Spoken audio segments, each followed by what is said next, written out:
name is Kendall Brunson, and this is Sakia Jackson Sellers. And we will be presenting our final project.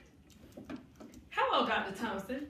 We are proud to inform you that our center, Little Learners, has been chosen by the Division of Child Development and Early Education to display and discuss our family engagement framework to the state's top early childhood centers. In our family engagement framework, we will specifically discuss ways in which we will better reach English language learners, families, and families living in poverty. Our plan is centered on Naeyc's Principle 1. In Principle 1, we will discuss ways in which we will cause these families to feel valued, respected, and welcomed. In this principle, we will discuss ways in which we allow these families to take responsibility and being a part of the decision-making process that involves their child. But most importantly, allowing them to express their goals for their child.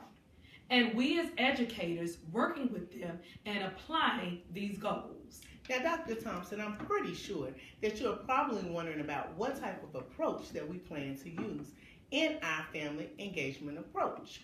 The answer to your question is we plan on using the social exchange theory. The social exchange theory is defined as the exchange to maximize benefits and minimize costs. This includes tangible as well as intangible resources. In providing intangible resources to our ELL families, we plan on displaying their home language as well as the English language on the walls of our classroom, which will include days of the week, months of the year, colors, as well as parent announcements.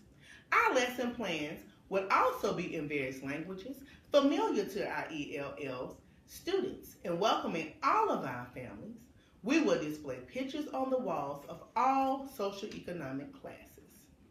Also, in better welcoming our ELL families, we also plan on having bilingual staff alongside us greeting our families at the door. As we communicate with our families, the bilingual staff will translate for us. We also plan on partnering with our bilingual families to better inform our families who do not speak English well on what is going on in the classroom and at school in general.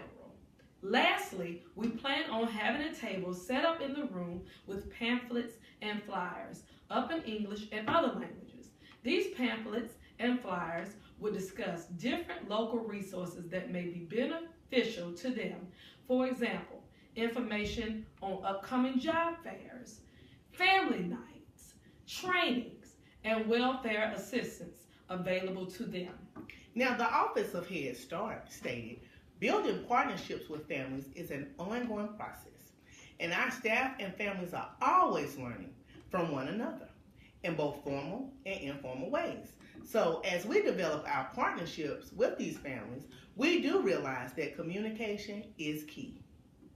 We understand that families are a child's first educator. These children will learn from and be with these family members for a lifetime. So with that being said, these families know more about their children than we do. For example, they know their child's temperament, interests, and abilities, which means that we can learn a thing or two from them.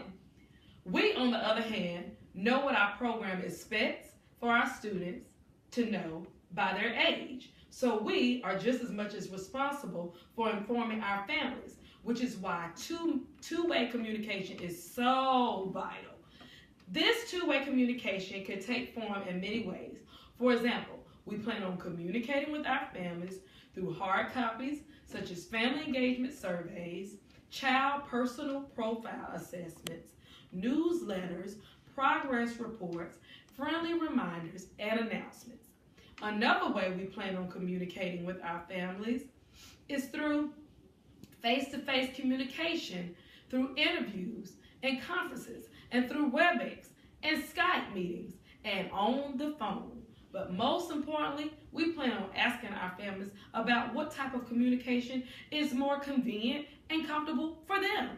Now, the approach that we plan to use with our families include parent workshops, GED training, mental health services, physical health information, nutritional health information, parent-teacher conferences, conducting in-home visits, and providing personal profile assessments on all the children. GED training and college representatives and job training, we will be introducing, having our families take courses, and we will have professors and administrative counselors and financial aid administrators available from community colleges. They will help our parents with filling out college applications as well as financial aid information. In regards to our mental health, we will be connecting with programs such as the Division of Mental Health as well as the Mental Health Association.